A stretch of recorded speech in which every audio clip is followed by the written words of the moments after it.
Vamos a tomar esta parte de la escritura que hemos leído en el libro de Génesis capítulo 49, desde el verso 22, para hablar del tema el precio de las bendiciones de José.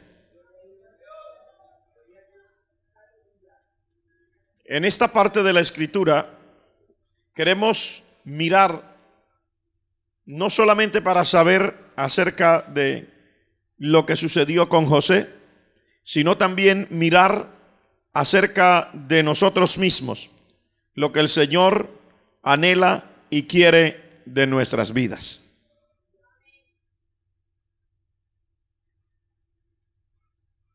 La palabra de Dios nos habla de personajes importantes. A través de la historia han habido diferentes hombres y mujeres de Dios que su vida ha sido llevada en medio de diferentes circunstancias, pero han logrado vencer y han quedado en el registro bíblico para el resto de la historia. Su vida, su carácter, sus reacciones y sobre todo su firmeza han quedado escritas como ejemplo para que nosotros, los que vivimos hoy, podamos mirar en la palabra y mirar cuánto provecho podemos sacar de ahí. Uno de estos grandes personajes se llama José.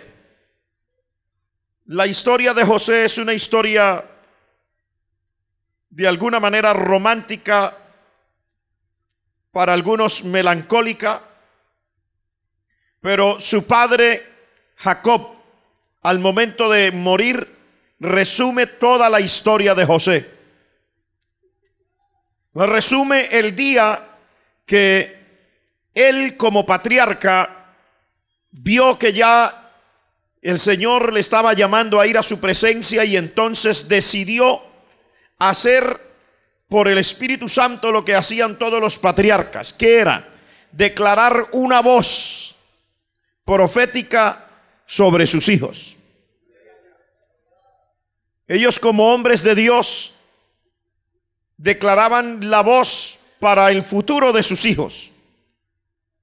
Se dice que los patriarcas, ellos usaban una vara.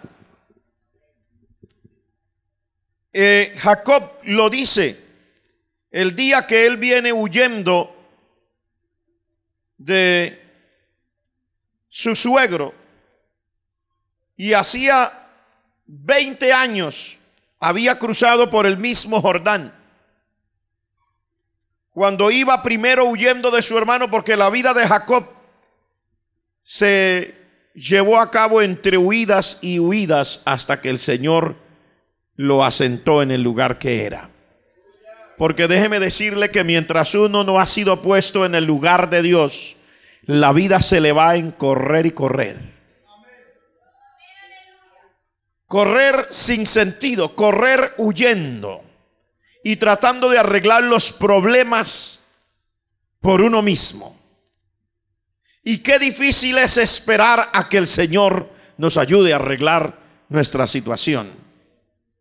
Porque nosotros queremos arreglos buenos, favorables y rápidos. Yo no sé si usted entiende lo que quiero decir. A los seres humanos nos gustan los arreglos buenos, favorables, que nos caigan bien a nuestro acomodo y que sean rápido.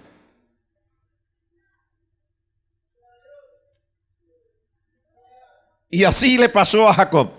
Ese día que iba huyendo primero de su hermano, porque su hermano dijo, cuando mi papá se muera yo lo mato. Me robó la primogenitura y ahora me ha robado la bendición también. Ese día Jacob llevaba en la mano una vara. Y a los 20 años, cuando venía de regreso, ahora huyendo en dirección contraria, porque hace 20 años iba huyendo de aquí para allá. Ahora a los 20 años viene huyendo otra vez de allá para acá.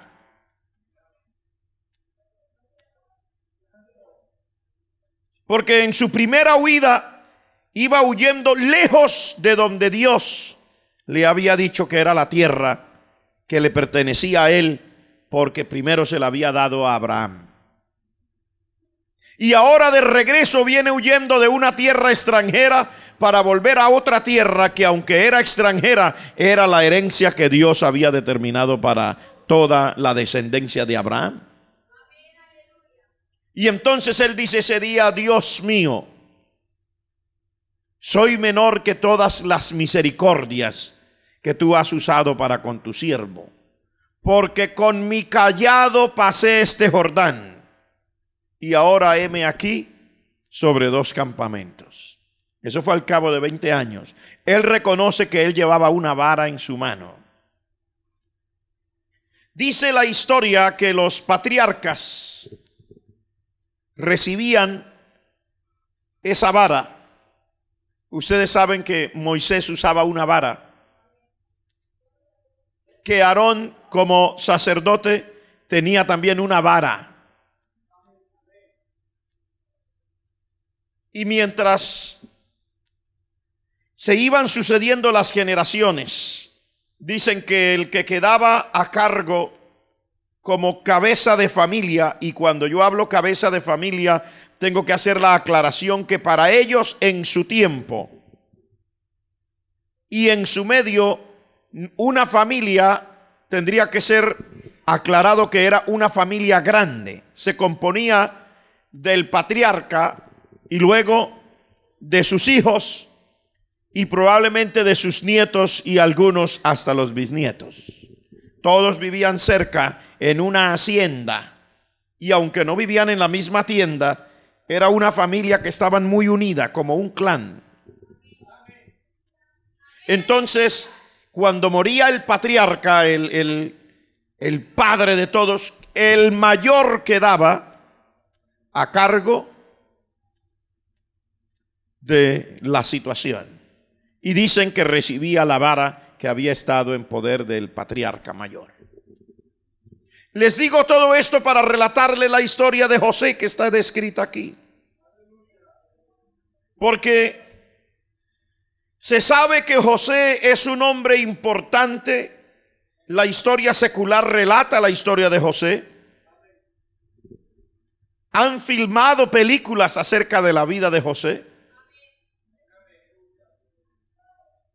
Y mucha gente tiene que ver con la vida de José. Dicen los estudiosos, los arqueólogos, que en Egipto hay alusiones a la vida de José entre las, digamos, los sitios arqueológicos. Lo que han descubierto escritos acerca de un hombre que se llamaba José y que vino de un país extranjero y que llegó a ser jefe en Egipto. La historia se debate entre lo romántico y lo melancólico. Lo romántico porque es una historia muy bella, donde se relata el amor del patriarca Jacob por ese hijo y la forma como este hijo añoraba a su padre. La parte melancólica viene porque este muchacho fue sacado de entre su familia, odiado, aborrecido, vendido como esclavo, sufrió cárcel, sufrió azotes, se vio obligado a aprender un idioma extranjero sin que hubiera profesor, probablemente como lo hacen con todos los esclavos, y que quisieron aplicarlo una vez con nosotros en nuestras generaciones antiguas, cuando decían: la letra con sangre entra. Y es probable que él tuvo que aprender en medio de todas esas tragedias. Ahí está la parte melancólica. Pero estamos hablando no de la parte melancólica en esta noche, estamos hablando de las bendiciones de José.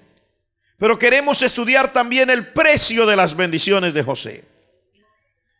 En estos versos, desde el 22 hasta el 26, 1, 2, 3, 4, 5 versos, el padre relata toda la vida de este muchacho.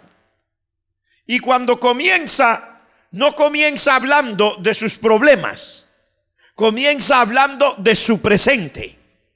Dice, rama fructífera es José. Porque déjeme decirle que todas las cosas o circunstancias que son permitidas por Dios y que nos rodean no son el punto principal de nuestra vida. El punto principal de nuestra vida no es aquello en lo que a veces queremos centrarnos, que por qué yo tengo que sufrir así, que por qué a mí me toca esto, que por qué yo veo aquello, que por qué a mí me va mal en esto, que por qué el trabajo así, que por qué aquello por allá. No, Dios no lo ve así. El punto principal de todo es el plan perfecto de Dios para la vida de una persona. Porque nunca nosotros somos realmente por casualidad. Dios, desde antes de la fundación del mundo, ya sabía acerca de nosotros. Dice, cuando el Señor le habla a Jeremías y le dice, antes que nacieses te conocí. Cuando estabas en el vientre, y ya te había dado por profeta a las naciones. Entonces, aquí este hombre, el padre de José, comienza a narrar la historia de José, no partiendo desde su pasado y sus tragedias, sino partiendo desde la realidad de Dios para él. Porque José había tenido unos sueños. Yo no sé si usted se acuerda de esa parte de la historia. Y en esos sueños él había visto que él era un hombre productivo y bendecido. En el primer sueño él dice a sus hermanos, imagínense que yo tuve un sueño que todos nosotros atábamos manojos, o sea, espigas de trigo, los manojos, los atábamos, estábamos en el campo atando manojos. Imagínense que cada uno teníamos los manojos en la mano amarrándolos y los manojos de ustedes se inclinaban ante el manojo mío. Tan raro, ¿no? Pero él era un muchacho, él tenía 17 años. Y a él le parecía que sus hermanos se iban a alegrar junto con él. A veces nosotros somos románticos y pensamos que todos se van a alegrar con lo que a nosotros nos alegra. Pero resulta que la vida no es así. Él se lo contó a sus hermanos con toda ingenuidad. Imagínense, ¿no les parece como tan raro, no? Que los manojos de ustedes se doblaban ante los manojos, ante el manojo mío. Ellos pensaron él pensó que tal vez le iban a decir, oye, de verdad, habrá que orar, ¿no? ¿Quién sabe qué planes tendrá el Señor contigo? Vamos a ayudarte en oración y ayuno. ¿Ah? ¿Fue esa la respuesta? No. Dice que se enojaron. Y dijeron, ¿y ahora este soñador qué? ¿Cree que es que también nosotros nos vamos a venir a doblar delante de él o qué? ¿O es que él va a ser más importante que nosotros? Imagínese usted. Él tenía varios hermanos mayores. Él era de los últimos. Y les narré aquello de que la familia grande y la vara que usaba el patriarca, porque precisamente eso fue lo que les dio fastidio a ellos. Si usted lo mira en el contexto de una familia occidental como la nuestra, es una cosa diferente. Porque entre nosotros el mayor es el que mandan más rápido a la tienda a traer el mandado, ¿verdad? Vaya y compre tal cosa porque está más grandecito y tiene menos peligro en la calle. Y el menor es el más consentido. Pero recuerde que estamos en culturas diferentes. Entre ellos, el mayor era el hombre digno de admiración, porque cuando muriera el padre, ese quedaba con la vara en la mano. Y entonces el mayor sabía que entre todas las cosas, primero de la herencia le correspondía el doble a él por ser mayor. Por ejemplo, si la herencia habría de dividirse en 10 pedazos, entonces 2 pedazos de esos 10 eran para el mayor y los otros 8 para dividirlo entre los 9. Siempre le tocaba más. Aparte de esto, porque él iba a tener esa vara. Iba a tener esa vara en su mano y quiere decir que él iba a tomar las decisiones y a tener la última palabra. Y con todo esto nosotros tenemos que mirar entonces que esta gente tenía razón en no alegrarse. Porque ellos decían, ahora viene este menor y va a querer quedarse con doble de la herencia, va a querer quedarse con la vara de mando, va a querer esto, va a querer aquello, y nosotros no aceptamos eso. Recuerde que a nosotros los seres humanos nos gusta nuestro puestecito. Y bien cuidado, ¿cierto?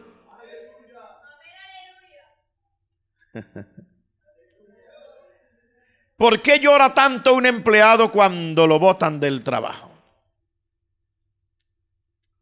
A veces no es porque no haya más donde ir a trabajar, es el dolor de que el puesto mío le quedó a fulanito.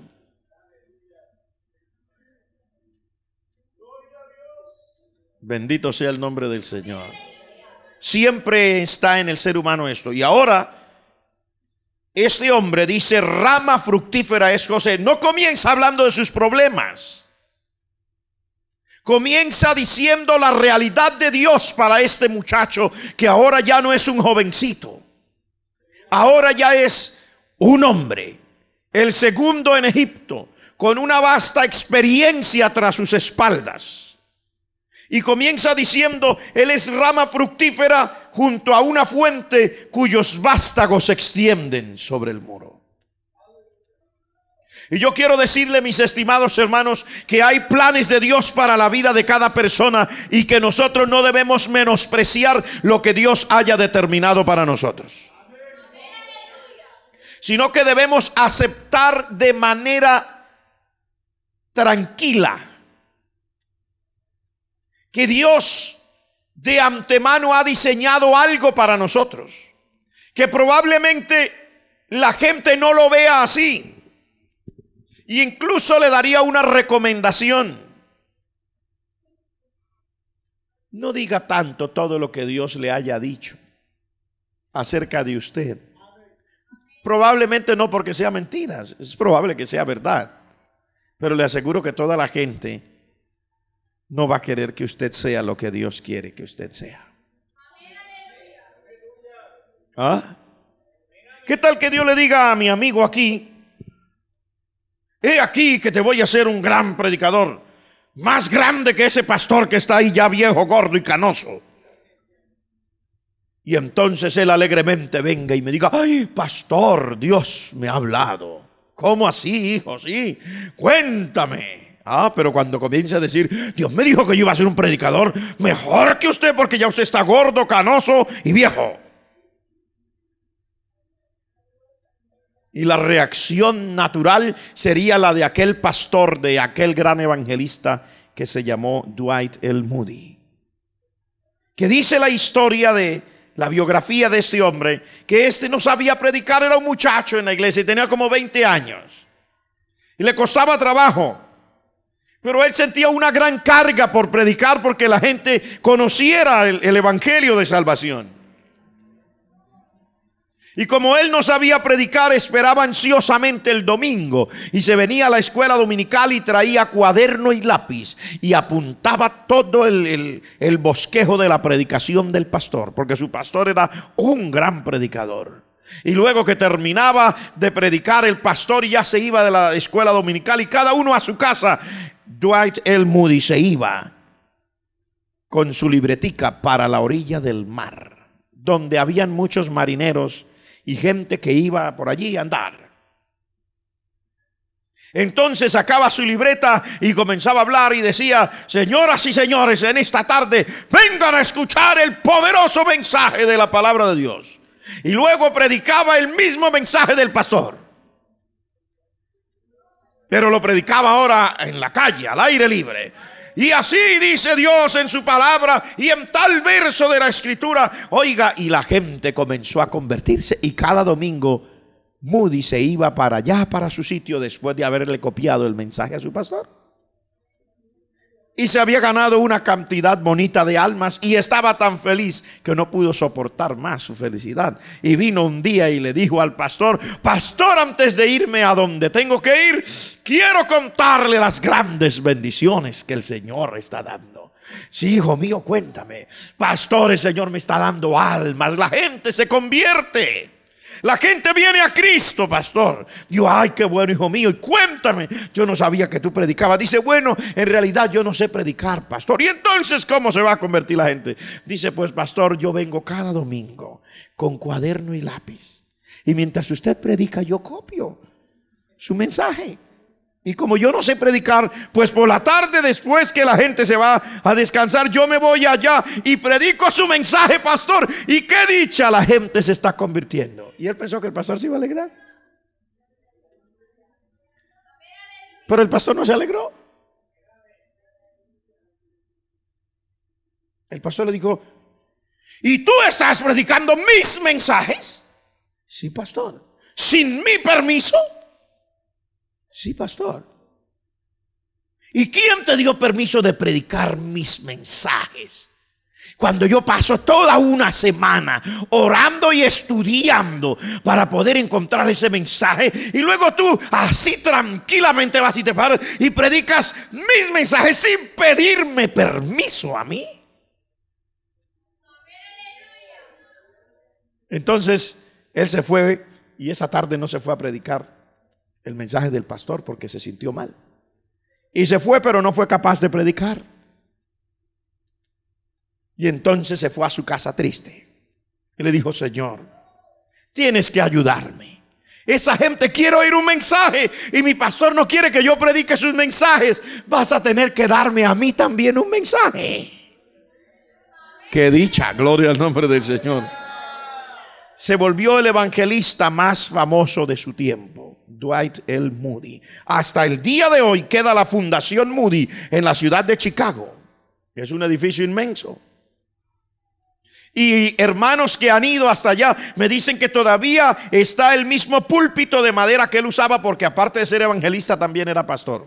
Y usaba un púlpito de madera, de una madera fuerte, y dice que ahí al lado donde él siempre acostumbraba a golpear así con el puño, porque él era un predicador de esos como digamos efusivo, y cuando él estaba diciendo una verdad que quería recalcar, decía: porque Dios dice así. Y sí, ahí estaba el pedacito ya, la mella hecha, donde el pastor Moody siempre le daba al púlpito cuando le estaba diciendo la verdad de Dios a su gente.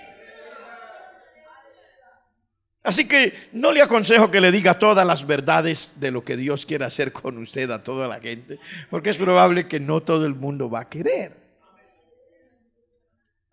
O es probable que se burlen, es probable que se desanimen, es probable que se enojen. En este caso los hermanos de José se enojaron. ¿Y cómo se enojaron? ¿Cómo relata la palabra de Dios? Dice en este verso que estamos leyendo: le causaron amargura, le asaetearon, le aborrecieron los arqueros. Mire cómo comienza a enfatizar, es el propio padre de él.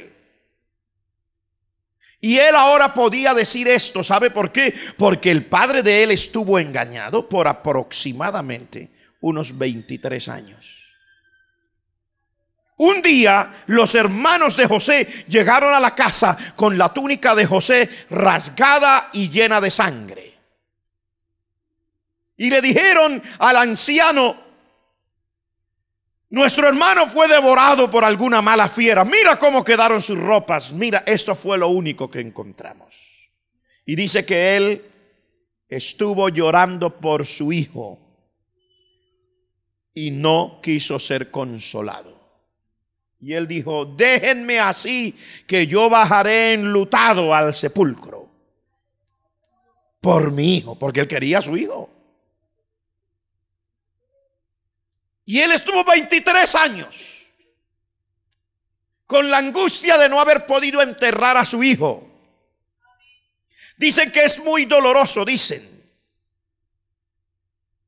que cuando un familiar muere y no se sepa, no se tenga un cuerpo, algo para enterrar, como para estar cierto, vea, aquí lo enterramos, dicen que es muy doloroso, que es un trauma muy terrible. Y eso fue lo que le pasó a este hombre. 23 años aproximadamente este hombre lloró por un hijo que se fue de la casa y un día una mala bestia en el campo le salió, lo devoró y nunca encontraron sus restos. Pero al cabo de 23 años un día le llegan los mismos hijos con una noticia a la casa. Papá, ¿qué hijos? José vive y es el segundo en Egipto. Y tiene pan para nosotros. Y te mandó esos carros para que vayas y regreses. Tenía 130 años el anciano cuando eso sucedió. 130 años. Dice que al principio casi le da un infarto porque no creía. Creía que le estaban tomando del pelo. Pero luego cuando salió y miró, dijo: es cierto, ya, silencio. Mi hijo vive, vamos a ver, a encontrarlo. Y dice la Biblia, el día del encuentro, dice que José salió a encontrarlo en el camino, vino en su carruaje. Y al padre lo traían en su carruaje. Y dice cuando se encontraron, dice José se echó sobre el cuello de su padre y lloró en alta voz. Y el padre también lloró con su hijo en alta voz. Y ese día Jacob tuvo que saber la verdad, porque después de haber llorado con su padre y el padre con el hijo, y después de haber sentido, hermano, usted sabe, 23 años creyéndolo muerto, y ahora lo encuentra un hombre importante bajándose de su carruaje oficial. Entonces probablemente llegan a la casa y la otra parte de la historia que no está escrita, yo me la imagino cuando aquel anciano padre dice: ahora me puedo morir, porque él dijo eso, ya he visto a mi hijo. Hijo, ya me puedo morir, ya te he visto. Pero cuéntame, hijo, ¿cómo es esta historia? ¿Cómo es que apareces después de 23 años y yo que te creía muerto? Y yo que creía que una mala bestia te había devorado. Y entonces le dice: bueno, padre, es una historia un poco larga, pero yo ya se lo dije a mis hermanos. Tranquilo, fue Dios que me mandó aquí. Pero ¿cómo te mandó Dios?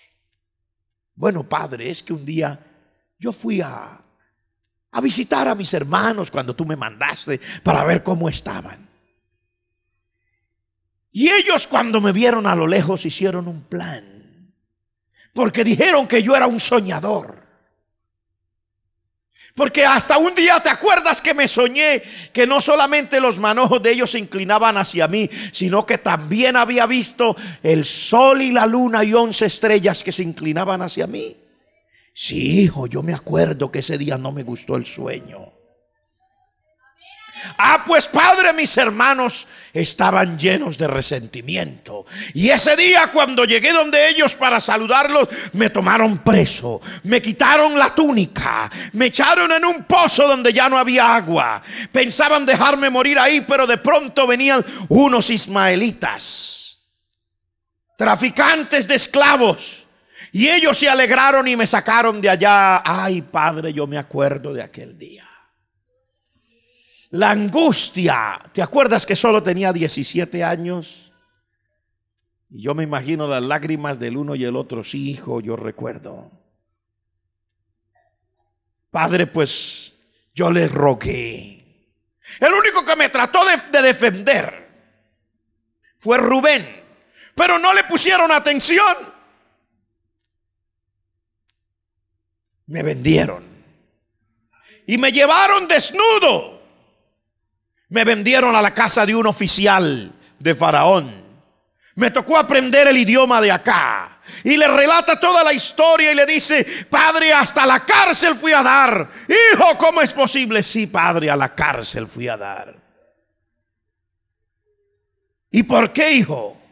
No, porque imagínate, padre, La mujer de aquel oficial se enamoró de mí. ¿Y yo cómo iba a faltarle a mi Dios? Y a tu Dios, Padre, porque es el Dios de nosotros. Y le relata toda la historia. Y aquel anciano padre, luego de oír toda la historia, la guarda en su corazón y espera el día en que se va a morir. Y entonces es cuando dice: le aborrecieron los arqueros, lo asaetearon, le causaron amargura. O sea, él dice una frase detrás de otra solamente para recalcar cómo fue el odio tan tremendo de los hermanos de este muchacho. Cómo anhelaron la muerte de él. Cómo no solamente la anhelaron, la buscaron, la propiciaron. Pero hermanos, él dice luego lo que sigue: pero su arco se mantuvo poderoso y los brazos de sus manos se fortalecieron. Porque en esto, hermano, de cuando Dios tiene determinada una bendición para una persona, no tiene que ver lo que los otros quieren hacer para que usted no logre esa bendición. No tiene que ver lo que otras personas quisieran hacer para que usted quede a la mitad del camino. Recuerde que por encima de los que no le aman está uno que sí le ama, que es el Todopoderoso, aquel Rey de reyes y Señor de señores, que de antemano puso sus ojos sobre usted.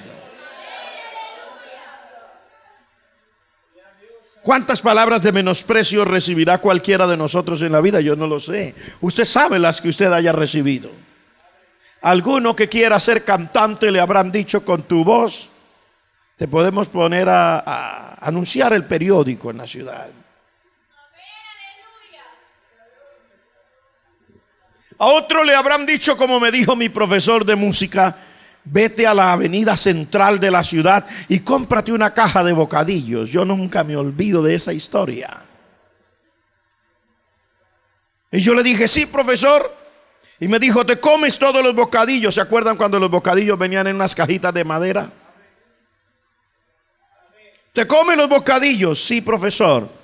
Me dijo: y luego te sientas en la avenida a lustrar zapatos, porque tú no tienes ningún oído musical, tú no, para esto no sirves. Era mi profesor, un hombre de más de 50 años, era un músico. Yo lo recuerdo con cariño. Yo no dije nada más, me quedé callado. Y me fui a la iglesia. Y me arrodillé y lloré y dije: Señor, mi profesor me mandó a comer bocadillos y a lustrar zapatos, porque dice que yo no tengo oído musical. Te pido por tu gracia y tu misericordia, que tú hagas en mí aquello con lo que no nací. Dame oído musical. Yo no sabía todavía exactamente qué quería decir el profesor, pero si él lo decía, él sabía lo que estaba diciendo. Y yo pedí aquello que él decía que yo no tenía.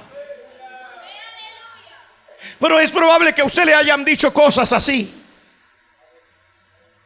Es probable que de usted se hayan burlado. Es probable que le hayan dicho: usted no tiene ningún futuro.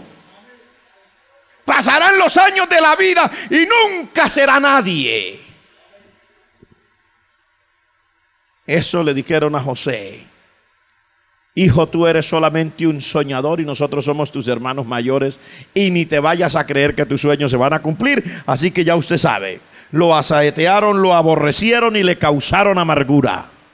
Ah, hermanos, pero la palabra de Dios dice: pero se mantuvo fuerte, su arco se mantuvo firme. ¿Por qué? Dice: por las manos, por el fuerte del Dios de Jacob. Gloria al nombre del Señor. Porque siempre hay un Dios que tiene un plan y está dispuesto a cumplirlo en tu vida y en mi vida. Gloria al nombre del Señor. Lo que tenemos que hacer es entender el plan de Dios, aceptar el plan de Dios. Aleluya, venir delante del Señor, tirarnos en la presencia de Dios y tal vez llorar como lloró José en la cárcel, como lloró José en la casa de Potifar, como dice la Biblia que lloró el día que lo estaban vendiendo a sus hermanos.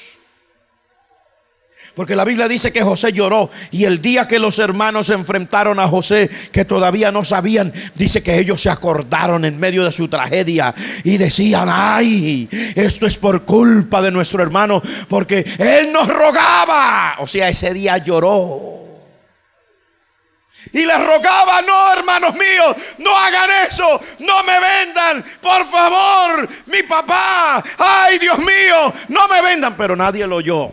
Pues es bueno que lloremos como lloró José ese día. ¿Y cómo lloraría José el día que cayó a la casa de Potifar? ¿Y cómo lloraría el día que cayó a la cárcel? Y qué alegría el día que le interpreta el sueño al panadero y al copero. Y esperaba que la próxima semana él saldría libre, pero cómo lloraría después al ver que ni siquiera un triste preso se acordaba de él. Porque, hermanos, hay cosas que uno no entiende de cuando Dios tiene planes y propósitos y bendiciones específicas para uno. Hay cosas que uno no entiende. Yo me imagino, yo no sé si usted se ha puesto en la ropa de José, pero el día que José interpretó los sueños, él estaba seguro que el preso que iba a salir libre iba a hablar por él, porque él se lo dijo: y cuando salgas, acuérdate de mí, porque yo no he hecho nada malo para estar en esta cárcel.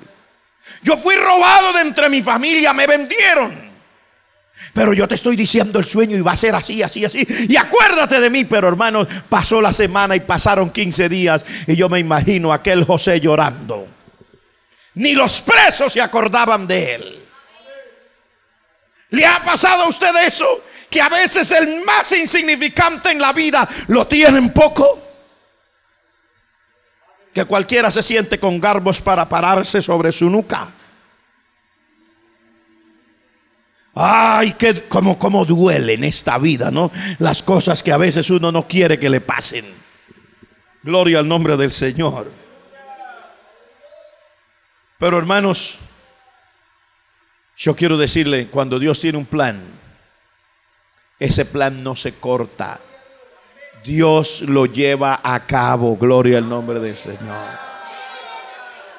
Y aquí dice: por el Dios de tu Padre, el cual te ayudará, por el omnipotente, el cual te bendecirá con bendiciones de los cielos arriba y con bendiciones del abismo que está abajo, con bendiciones de los pechos y del vientre. Oiga, hermano, es que por encima de todas las tragedias que puedan venir en esta vida, sobre todo ocasionadas por personas que no quieran su bendición, por encima de eso está el Señor.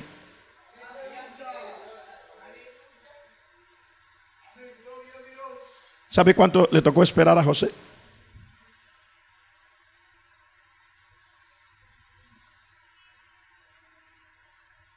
Ya hacía como unos 20 años. 17. Pero un día, porque déjeme decirle que lo suyo es suyo y punto. Solo manténgase en las manos de Dios. Porque aunque todo el mundo se olvide de usted, el salmista lo dice en estas palabras: aunque mi padre y mi madre me dejaran, con todo Jehová me recogerá. El preso se olvidó. Todo el mundo se olvidó. Pero Dios no se había olvidado. Y todas esas tragedias sirven para formar un carácter que uno no tiene. Porque qué lindo es oír las bendiciones que Dios nos va a dar en el futuro, pero lo que no nos imaginamos es qué costo tienen esas bendiciones. Porque no nos imaginamos que para poder llegar allá y hacer la voluntad de Dios hay que estar de una manera que nosotros no tenemos. Y Dios sabe que la única manera de doblar un hierro muy duro es echándole bastante candela.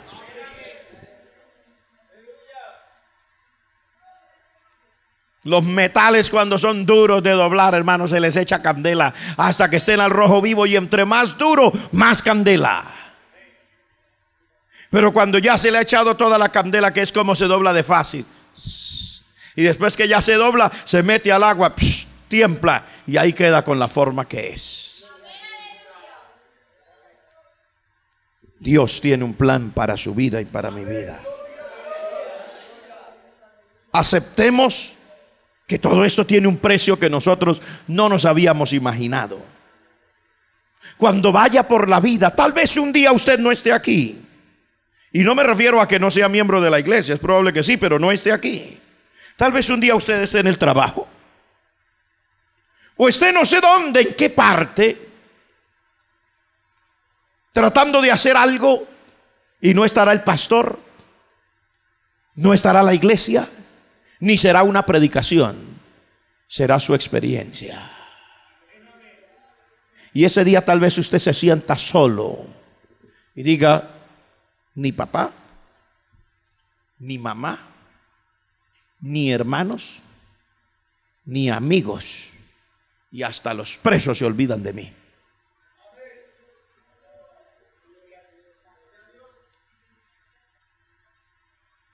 Pero hay uno que tiene preparadas unas bendiciones que a veces uno no se imagina. Cuando la vida, hermano, se hace más complicada, más difícil, es porque el Señor está doblando nuestra vida y dándonos la forma para poder entregarnos lo que Él realmente quiere. Porque Dios quiere hacer cosas grandes a través de nosotros. Hay personas que Dios nos ha hablado cosas en nuestra vida, pero nosotros vemos pasar 1, 2, 3 años y nada pasa. A mí no me tienen en cuenta ni para barrer ni para pegar un escobazo en la iglesia. Yo aquí sobro. Nadie se fija en mí. Sin embargo, ¿quiere un consejo? No se vaya de ahí si Dios no le dice que se vaya.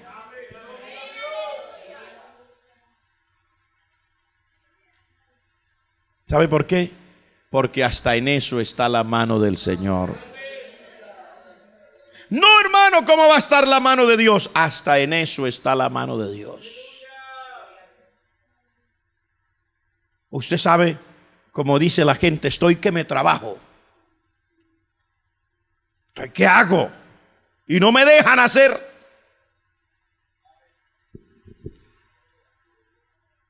Tiene dos opciones. Se queda tranquilo y le da gracias al Señor y hace su propio trabajo allá solito como Moody a la orilla de la playa. O dice: esta no es la iglesia mía y yo me voy de aquí. Y se va. Tampoco tiene problema porque es libre para ir y venir. Lo único que yo le digo es: si Dios tiene un plan con usted, no trate usted de acelerar ni de detener el plan. Deje que Dios lo lleve.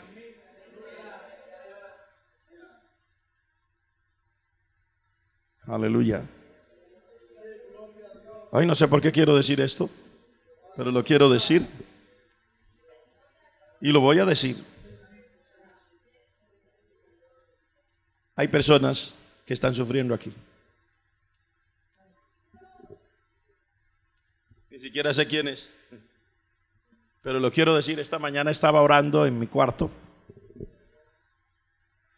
Mientras los hermanos ayunaban aquí, he tenido un poquito de molestias, ustedes saben. Entonces he preferido buscar a Dios, y porque no puedo estarme todo el tiempo arrodillado.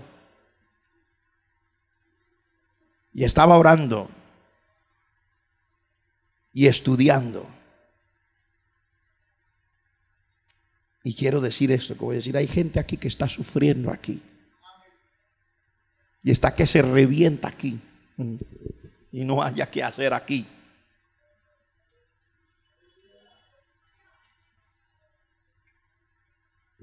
¿Por qué lo quiero decir? No sé.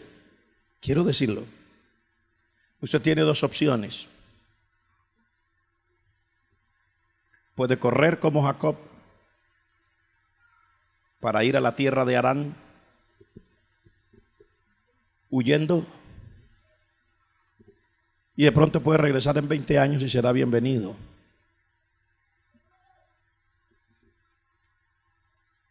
No tendrá problemas.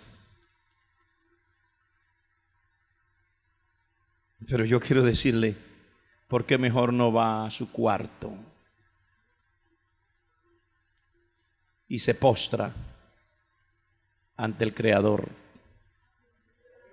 y le pregunta: ¿por qué me llevaste a un sitio donde siento que no aguanto, que no soy capaz? ¿Por qué me llevaste a un sitio para ser molido en mis sentimientos y en mis habilidades?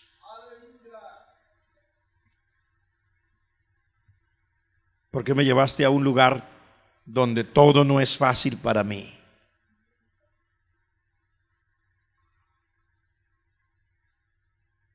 El Señor tendrá una palabra para darle. Y si es Dios quien lo tiene aquí, le aseguro que no está perdiendo el tiempo. Aunque esté ahí sentado, usted creerá que está perdiendo el tiempo. Y yo le digo, por la palabra y por experiencia propia, que no está perdiendo tiempo.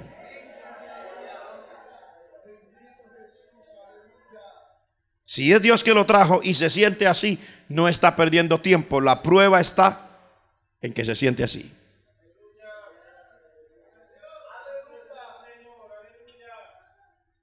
Quiere decir que hay un proceso dentro de su corazón.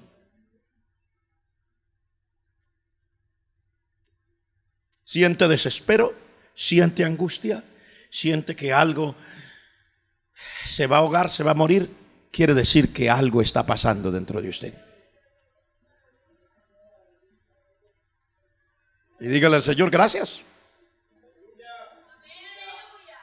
Gracias. Me siento que me voy a morir. ¡Qué bueno! ¿Sabe qué dice la palabra de Dios? Si el grano de trigo no cae a tierra y muere, se queda solo. Pero si se muere, llevará mucho fruto. ¿Se siente mal? ¿Se está muriendo? Déjese morir completamente en esta noche. Cuando regrese a la casa, váyase tal vez con el corazón partido en 1000 pedazos. Dígale: Señor, ahora peor, después de esta predicación me siento peor. Yo pensé que me iba a consolar y el pastor me dijo que me acabe de morir. Vaya y dígaselo. Y el Señor le volverá a decir lo que yo le estoy diciendo. Es que si el grano de trigo no cae a tierra y se muere, se quedará solo. Pero si se muere, llevará mucho fruto. Y eso es lo que muchas veces uno no entiende, que Dios quiere molerlo a uno, triturarlo, tirarlo al piso, enterrarlo allá entre la tierra, que le caiga agua, que se le pudra la caparazón y se vuelva a pedazos, para que ahí entonces pueda dar el fruto que Dios quiere que uno lleve. Gloria al nombre del Señor.